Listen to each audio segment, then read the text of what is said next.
What happens when the owner of a tech store chain buys a laptop undercover and catches a sales rep lying straight to his face? Franklin Gaines sat in his office, eyes fixed on the quarterly reports spread across his desk.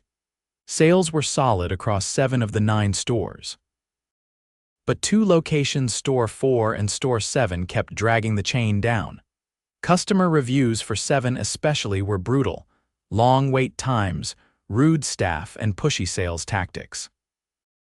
He'd inherited the business from his father 5 years ago, and up until recently, he'd trusted the district managers to handle operations. Now he wasn't so sure. Too many excuses, he mumbled. Franklin decided to visit Store 7 in person, but not as himself. He called in a favor from an old friend who worked in makeup and wardrobe for a local theater. They crafted a disguise gray thinning wig, heavier clothes, a slightly stooped posture, khaki cargo pants, and thick rimmed glasses. He even added a bit of a southern accent to throw people off. No one at Store 7 had ever met him. Most employees only saw the CEO's name on memos. He'd always stayed out of the spotlight. The following morning, Franklin parked his car across the lot and walked into Store 7 as Harold, an older man shopping for a laptop for his grandson. The place was sleek, modern, but cold. No one greeted him when he stepped in. 3 employees stood near the counter, laughing about something on a phone. One of them, a tall guy with slicked back hair and a badge that read Grant Sales, glanced at Franklin, then looked away. He wandered over to the laptop section. After a few minutes of poking around, Franklin turned. "Excuse me, young man, could I get some help?" Grant sighed loudly and walked over, hands in his pockets. "Yeah, what are you looking for?" he asked, tone flat. Franklin blinked. "Well, I need something for my grandson. He's just turned 16, likes gaming and school stuff." Grant pointed lazily toward the gaming laptops. "These are top-notch. This one here's our best deal, only $1,400. Franklin looked at the price tag. It said Reg. $999 today only. $849, he squinted. "Wait, the tag says $849. Grant didn't flinch. "Nah, that's from last week. They just haven't updated the signage. It's $1,400 now." Franklin stared at him. "Even though it says today only?" "Yeah," Grant said quickly. "The signage team messed up. It happens all the time." Franklin felt his stomach twist. He kept his voice calm. "Could you check in the system for me?" Grant shook his head. "Nah, it's right. I don't need to check. Trust me, man." "I know this stuff." Franklin nodded slowly, masking his anger. "All right, I'll think on it." As he stepped back, a young woman with a ponytail and a badge that read Jessa Whitmore Sales Support approached him softly. "Hey, sir, just so you know, that price is correct. It's part of a weekend promo that ends tonight. If you're interested, I can help ring it up before it expires." Franklin looked at her. "Really? He just told me it was $1,400, Jessa frowned. "That's not right. It's definitely $849 today." "I can double-check for you if you'd like," he smiled faintly. "Please." She walked quickly to a terminal, typed something in, then returned. "Confirmed, the price is valid. Want me to hold it while you look around?" Franklin nodded. "Yes, thank you." He watched her walk away, then looked back at Grant. The guy had already moved on, chatting up a couple in the phone accessories aisle, laughing loudly, selling with fake charm. Franklin's heart beat faster. He hadn't expected to catch someone lying that quickly. Over the next hour, he watched more. Jessa helped an older woman who couldn't figure out how to back up her phone, walking her through each step patiently. Meanwhile, Grant and another employee, a guy named Kyle, kept disappearing into the back for long stretches. At one point, a customer asked where the bathroom was. Kyle pointed vaguely and said, "Somewhere that way," then turned his back. By the time Franklin left the store, he had names and notes. Jessa. Kyle. Grant. He sat in his car and took off the wig. His reflection in the rearview mirror looked tired. "How the hell did it come to this?" he muttered. He thought about his father, how the man used to walk every store floor, shake every employee's hand, remember birthdays. Franklin had lost that. Somewhere along the way, he'd let spreadsheets replace real people, but not anymore. He grabbed his phone and called his assistant. I need the district manager in my office by tomorrow morning, and I want security footage pulled from store 7 last 2 weeks. Everything? Franklin sat at the head of the long walnut table in the executive conference room, his jaw tight, arms folded. The district manager, a man named Sean Darby, stood near the whiteboard, arms behind his back, waiting for Franklin to speak first. Sean had been with the company for 6 years, promoted up through operations. He was usually smooth, confident. Today he looked wary. "Explain store 7, Franklin said flatly. Sean cleared his throat. "It's been a challenging location, sir. High turnover, foot traffic's unpredictable. We've had trouble retaining solid floor leadership." Franklin raised a hand. "Stop, I was there yesterday in person, disguised." Sean's mouth opened slightly but nothing came out. "I bought a laptop, got lied to about the price, watched a young employee correct it without hesitation. I saw 2 others disappearing to the back repeatedly. Customers left without help. No one greeted me when I walked in. No one offered assistance until I asked for it." Sean's face paled. I wasn't aware of any of that. That's the problem." Franklin turned to his assistant, who entered with a laptop and set it before him. He clicked a file. Security footage played muted, showing Grant talking to a customer, then heading to the back. 10 minutes passed. Then 15.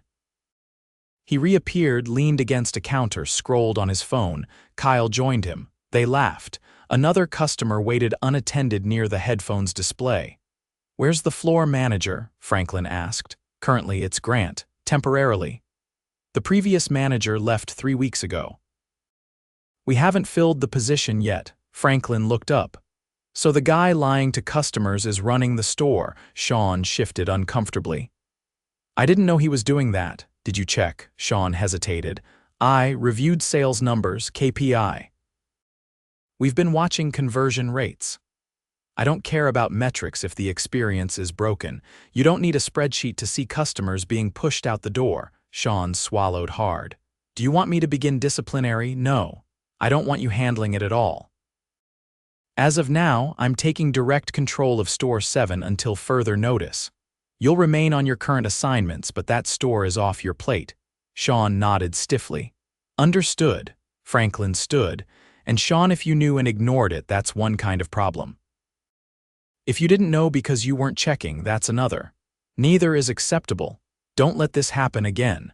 After Sean left, Franklin turned back to the screen.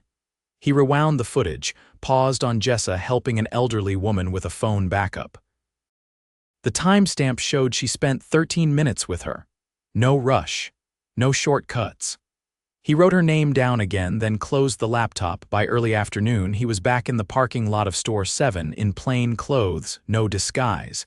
He paused outside the doors before walking in. The same front counter employees were there. Grant looked up, recognized him from the day before, but his eyes didn't register who he really was. Franklin walked straight to the customer service desk. "Is Jessa in?" he asked. The woman behind the counter nodded. "She's on break. Should be back in 10. Franklin glanced over at Grant, who was leaning against the wall, scrolling through his phone again. Kyle was at the far corner, talking to a woman about headphones, but his posture was casual, uninterested. Franklin walked to the back office. A middle-aged woman sat at the desk, typing something into the POS system. She looked up. "I'm Franklin Gaines," he said quietly. "Owner." Her eyes widened. She stood immediately. "Mr. Gaines, I didn't know you were visiting today." "I wasn't. Yesterday I came in as a customer. I need to speak with Grant and Kyle, now." She nodded quickly and picked up the intercom. Within minutes, Grant and Kyle stood in the back office, both looking confused. Franklin didn't sit. "Do either of you recognize me?" Grant squinted. "You're the guy from yesterday." "The laptop guy," Franklin nodded. "I'm also the man whose name is on your paycheck." Kyle's eyes widened slightly. Grant's posture stiffened. "I'm going to make this very simple. Grant, you lied to me, directly, about pricing. You claimed a laptop was over $500 more than it was. You refused to check the system. You misrepresented a promotion to increase the sale." "Why?" Grant's mouth opened. I thought the price changed. I wasn't sure." You told me you were sure. You insisted you didn't need to check. Grant hesitated. I've been told to push higher margin items. I figured you figured wrong. Franklin turned to Kyle. And you, I watched you vanish into the back multiple times. I saw you ignore customers. You pointed someone toward the restroom like they were a nuisance. Kyle shrugged. It gets slow. There's not always much to do. There's always something to do, restocking, cleaning, helping, learning the products. If you're bored, that's because you're choosing to be. Neither of them spoke. Franklin stepped back. You're both done here, effective immediately. Grant's face flushed. Wait, hold on. I didn't mean this isn't a conversation. You knew what you were doing. You gambled I wouldn't notice. You were wrong. He turned to the back office manager. Escort them out. Cancel their credentials. I'll handle their paperwork personally. As they left, Franklin walked back onto the sales floor. Employees watched silently. No one said a word. The air had changed, quieter. Tense. 10 minutes later, Jesser returned from break. She looked surprised to see Franklin. He smiled. You probably don't recognize me without the wig. She blinked, then her eyes widened. You were the customer. I was. He motioned to the corner. Got a second? They stepped aside near the wall of tablet cases. I saw how you handled that pricing mistake. You didn't hesitate.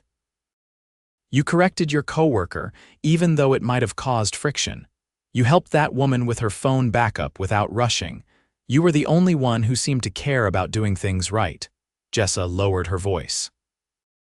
I just try to treat people how I'd want my grandparents treated. Where'd you learn that? My mom ran a hardware store. Taught me early that how you treat people matters more than what you sell them. Franklin nodded. You want responsibility, she blinked. Excuse me. I just fired the acting floor manager. Store needs someone who gets it, someone who listens. That someone is you, Jessa hesitated. I've never managed people before. You don't need to know everything. You need to care. Skills can be taught. Values come standard. She looked down, then back up. I'd be honored. Good. Let's talk in the office. As they walked back, Franklin noticed two younger employees quietly straightening the shelves. No phones out, no slouching. Word had spread. It would take more than one firing and one promotion to fix a broken store. But this was how it started, not with slogans, not with memos, with actions. One decision at a time. The next morning, Franklin arrived at store 7 an hour before opening. He stood outside by the delivery entrance, holding a coffee in each hand, watching the early sunlight cut through the parking lot. Jessa arrived on foot, hoodie pulled up against the breeze, her backpack slung over one shoulder. She paused when she saw him, clearly unsure how to react. I figured you didn't have a lot of time to stop for breakfast, he said, holding out one of the coffees. Hope you take it with oat milk. It's what they gave me. She took it carefully. Thanks, that's thoughtful. Walk with me, he said. They stepped through the delivery entrance and into the dim back hallway. Boxes lined one wall, some with shipping labels half peeled, others still sealed. A few monitors sat stacked on a cart under a flickering light. I'm not expecting miracles, Franklin said. I know this place wasn't set up to succeed. You're short-staffed, you've got low morale, and until yesterday nobody was watching. She stayed quiet, sipping her coffee. I want you to tell me what you need, he continued. Not just today, over the next 3 months. What would help you turn this store around? Jessa set her coffee on a crate. Start with fewer overlapping shifts. People get burned out when they're covering for no shows and still being told to smile like it's Disneyland. He nodded. We're going to fix the schedule. What else? Training, she said. Not the online modules. Real stuff. Half the new hires don't even know what refresh rate means. They just memorize which model is more expensive and push it. Franklin pulled a small notepad from his jacket and started scribbling. And she added, we need someone who knows how to talk to customers without looking like they're scanning for commission. Right now the culture is cold. It feels like everyone's just trying to hit quota, not help people. He looked up. You ever run a meeting? No, she said. But I've sat through enough bad ones. I have a few thoughts. He closed the notepad. Good. You're leading the team huddle this morning. Be honest. Don't worry about stepping on toes. The right people will step forward. The wrong ones won't be here much longer. They moved toward the front of the store. The morning crew had started to arrive. A young guy with thick glasses and a nervous twitch in his step clocked in quietly. A petite woman with a long braid and a badge that read Nina leaned against the counter, checking inventory on a tablet. No one looked particularly energized. At 8:55, Franklin gathered them near the breakroom doorway. Jessa cleared her throat. No one really looked at her. One employee, a tall man with a shaved head and earbuds still in, didn't even pause his music. She didn't try to raise her voice. Listen, I know this week's been weird. Lot of changes, some surprises, but here's the deal. If we want this store to survive, we have to change how we treat people. Not just customers, each other too. Still, no one said much. She looked at the guy with the earbuds. I'm going to need your attention, she said simply. He didn't budge. Franklin stepped forward. Name? The man looked up. Rico. You're done here, Rico. Rico frowned. What? You're not listening, you're not participating, and you're not here to be part of a team. You can grab your things. Rico stared at him, then slowly pulled out one earbud. That's it? That's it. Rico snorted and walked off without a word. The room was silent. Jessa looked around again. If you're still here, it's because you want to be. From now on, nobody gets ignored. Nobody gets lied to. If you don't know the answer, ask. If someone needs help, offer it. That's it. That's the only rule. Franklin let the silence settle, then he nodded. Doors open in 3. Let's get to it. The day started slow. A few regulars trickled in for repairs and accessories. Jessa stayed visible, checking in with each employee. Franklin watched from a distance, sitting near the tech bar with a laptop open. He didn't intervene unless absolutely necessary. Around noon, a woman came in with her teenage son. They stopped at the front, unsure where to go. The boy's arm was in a cast and he held a cracked tablet in his other hand. Jessa noticed them immediately. Hi there, she said, walking over. Need help with a repair? The boy nodded. The mother looked relieved. Let's get you checked in, Jessa said, guiding them to the service desk. Franklin watched her work fast but never rushed. She asked the boy what happened, listened without interrupting, and gave the mother a timeline that didn't sugarcoat the backlog but still offered options. Meanwhile, the employee with glasses, Jason, Franklin learned was helping a couple compare 2 laptops. He didn't push the pricier one. He asked what programs they used, what their budget was, and walked them through the differences patiently. By afternoon, Franklin noticed something else. Without Rico and Grant around, the air felt less defensive. Quieter, but not in a dead way, just calmer. He stepped outside for a call, pacing by the loading dock. His assistant answered on the second ring. Find me a corporate trainer who's worked in high-volume electronics retail, he said. Someone who knows how to coach from the floor, not from a slideshow. I want them embedded in Store 7 for 6 weeks, starting Monday. Understood. And open a requisition for 2 more full-time roles. We need support, but make sure Jessa gets to screen every candidate. He hung up and turned back toward the building. Inside, a man in his 60s was at the counter, clearly frustrated. Nina was speaking to him in steady tones, but he kept gesturing toward his phone, tapping furiously. Franklin moved closer. I bought this thing 3 days ago, the man said, and now it won't even connect to Wi-Fi. I want a refund, not a repair. A refund. Nina glanced toward Jessa, who was assisting another customer. She turned back to the man. I understand why you're upset. I can check the return policy and see if I don't need you to check anything, he snapped. I need you to do your job, Franklin stepped forward. Sir, I'm the owner. If there's an issue, I'll handle it directly, the man turned. Good, then tell her to stop wasting my time. Franklin didn't flinch. You can speak to me, not at her. She's doing her job. The man hesitated. I just want my money back. I'm sure we can work something out, but you'll do it respectfully or not at all. The man muttered something and handed over the phone. Nina took it, still calm. Franklin turned to her. You okay? She nodded. I've dealt with worse. You shouldn't have to. He stepped back, letting her finish the process. By closing, sales were modest but steady. More importantly, no one had left angry. No one had been ignored. Jessa gathered everyone near the counter after the last customer left. "Thanks for today," she said. "It wasn't perfect, but it was better." Jason raised a hand. "Can I make a suggestion?" Jessa nodded. "We should rotate who's near the door during low traffic. That way someone always greets people and nobody gets stuck standing around." "Good idea," she said. "Let's try that starting tomorrow." Franklin watched from a distance, then stepped up beside her once the others had dispersed. "You're doing more than managing," he said. "You're leading. I'm just trying to keep things from falling apart. That's how it starts." "Don't underestimate it," she looked uncertain. "It still feels like the whole thing could collapse if one person calls out." "It might, but that's why we're rebuilding, not patching, rebuilding." She nodded slowly. He turned to leave, then paused. "I'll be back tomorrow." "But you don't need me to make this work. You've already started." As he walked out into the dusk, Franklin realized something else.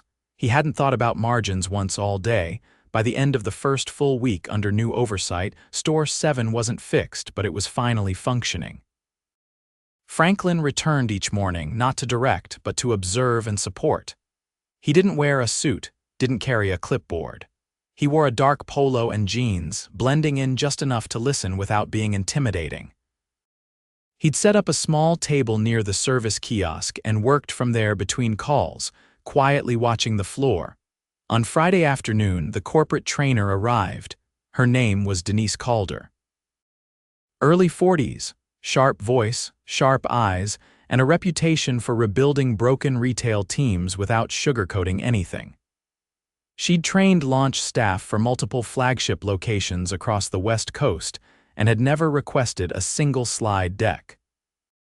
"You want real?" she asked Franklin as they stood in the back hallway. "You'll get real, but it's going to be uncomfortable for some," he nodded. "That's the point." Denise spent her first day shadowing employees, not correcting, just listening. She didn't interrupt sales, didn't call meetings. She watched Jessa direct a misdelivered pallet into the back storage area while handling 2 customer questions without losing her place. She clocked where the communication broke down between departments. She noted who leaned into the work and who avoided eye contact the moment things got busy. That evening, she asked Franklin for 10 minutes before closing. Jason's green but teachable. Nina's got customer instincts but no product depth. The others, they're either drifting or hiding. You've got maybe 4 people here actually contributing. And you're still 1 key hire short. "What kind of hire?" he asked. "Someone who's worked the floor but isn't afraid to speak up. Jessa's doing too much. If she burns out, this whole thing slides backward." Franklin glanced toward the break room where Jessa was helping Jason sort the week's shipments. "I'll find them," he said. The next morning, he pulled Jessa aside near the front entrance before customers arrived. "You're not being replaced," Franklin said. "You're being given backup. I need someone above your level to help you scale this, someone to build systems, not just put out fires." "I thought that was what you were doing," she said. "I'm temporary, you're permanent. And we're not patching things anymore, we're building a real structure." She nodded slowly. "All right, as long as I get to help choose who it is." "You're the first interview," her eyebrows lifted. "You want me to apply for my own support? I want to know how you'd structure it. What you'd expect from them. You're not being handed a manager, you're helping create one." They spent the next hour sketching out the role. Jessa outlined task delegation, conflict resolution, and a rotating mentorship plan for new hires. She proposed a weekly check-in outside of store hours where employees could voice concerns anonymously. Franklin listened, jotting notes but mostly letting her lead. By the following Tuesday, interviews began. They brought in 5 candidates. One had perfect credentials, but talked over Jessa during the interview. Another had strong management experience, but when asked how they'd handle a difficult customer, they laughed and said, "Depends how annoying they are." The third was a woman named Lion Mercado. She'd previously managed a cell phone retailer where she'd inherited a team of underperformers and turned it into the district's top location within a year. She didn't brag, she explained. When Franklin asked, What's your first action in a store that's lost trust between employees and leadership? She answered without pause. You don't talk, you show up early, you clean the break room, you answer phones during lunch rush. You don't demand respect, you earn it by doing the work alongside them. Jessa nodded before Franklin could say anything. They hired her on the spot. Lion started the following Monday. She didn't bring in new rules, she reinforced the ones that were already working. She rotated floor assignments fairly, kept close records of customer interactions and employee progress, and stepped in when things got tense. When a customer exploded over a missed order, she didn't apologize for the mistake, she apologized for the experience, owned the fix, and followed up 2 days later with a handwritten note. 3 weeks in, Franklin returned to Store 7 for what he knew would be his final unannounced visit. The parking lot looked the same, but inside, everything felt different. A student stood at the accessory wall, clearly overwhelmed. Jason approached, not with a pitch but with a question. What do you already have, and what's the one thing that's been annoying you? The student laughed and relaxed. Franklin walked toward the back. The service desk had a queue system now customers could check in digitally. Nina managed it with quiet efficiency, handing off tickets and updating wait times every 15 minutes. She no longer looked uncertain, she looked in control. In the break room, Jessa sat with 2 part-timers, going over a hand-drawn product comparison chart she'd made based on customer feedback patterns. They didn't look bored. They asked questions. They were engaged. Franklin waited until end-of-day huddle before stepping in. Denise was wrapping up her final day there, clipboard in hand but unused. I've got what I need, she told him. They're ready. Franklin nodded and walked to the center of the group. I'm stepping back, he said. Officially, I came here because something was broken. You all helped fix it. Not by pretending, by showing up, by being honest. He turned to Jessa. You took ownership before you had the title. You stood up when everyone else stayed quiet. That doesn't go unnoticed. He handed her a sealed envelope. She opened it slowly. Inside was a letter confirming her promotion to assistant store lead with a new salary, backdated to her first day in that role. I'm not going to make a speech, she said. But thank you. He turned to Lion. And you anchored what she started. You turned a team into a unit. This store isn't just stable, it's sustainable now. She gave a small nod. Still a long way to go, that's true, Franklin said. But it's your road now, not mine. As the team dispersed, Franklin lingered by the register. The same counter that had once felt like a wall now felt open, accessible. Jessa approached, arms crossed loosely. Did you ever think it would turn around this fast? She asked. Not fast, he said. Just steady. The right people make the difference. She glanced out toward the floor where Jason was helping a couple with a printer setup. Feels different, she said. It is. He picked up his coat from the counter. I'll be back, he added. Not as a surprise, just a visit. Bring coffee, she said. Oat milk, he smiled. Deal. Franklin walked out into the cool evening air and stood for a moment. No disguise, no pretense. Just a business owner who had finally seen his business again with clarity, with humility, and with the right people in place to carry it forward. Behind him, Store 7 stayed open 10 minutes late to help a mother replace a broken charger. No one complained. No one asked to clock out early. And no one had to be told what the right thing was. They already knew.